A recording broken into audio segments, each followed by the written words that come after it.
In 1956, the Soviet Air Force requested the Antonov Design Bureau to develop a new utility aircraft to replace the outdated An-14 biplane.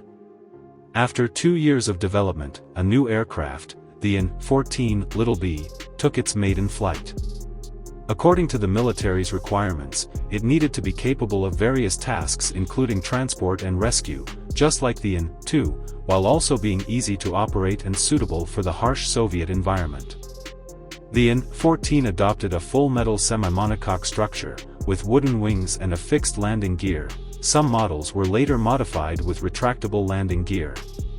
The An-14 was relatively small, with an empty weight of only 2,600 kilograms and a maximum takeoff weight of 3,600 kilograms.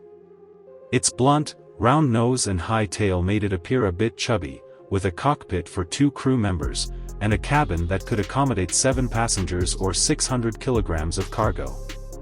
There was a 0.85 by 1.9 meter door at the rear of the cabin for quick loading and unloading of cargo. The landing gear could be replaced with skis for landing on ice. The cabin could be reconfigured for other purposes, such as a spacious 5-person luxury version, or 6 stretchers for transporting wounded personnel, or the installation of a 1,000-liter water tank for pesticide spraying.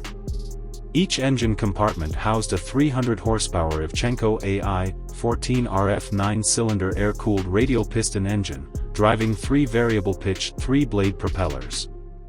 The aircraft could reach a maximum speed of 220 km per hour, with a cruising speed of only 180 km per hour.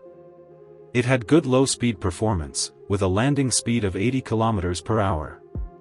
The aircraft had limited fuel reserves, with a maximum range of only 650 km. As a light utility aircraft, the An-14 received praise from pilots after entering service, who found it easy to fly. The designers gave the aircraft the informal nickname Little B.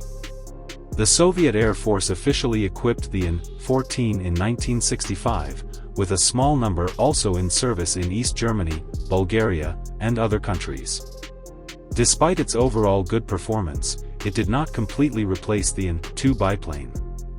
The total production of the An-14 did not exceed 300 aircraft. In fact, production of the An-2 continued uninterrupted during the production of the An-14. The 2 aircraft were not significantly different in performance, and the An-2 had already been widely used, with numerous derivative models and a total production of over 18,000 aircraft, with thousands still in service around the world.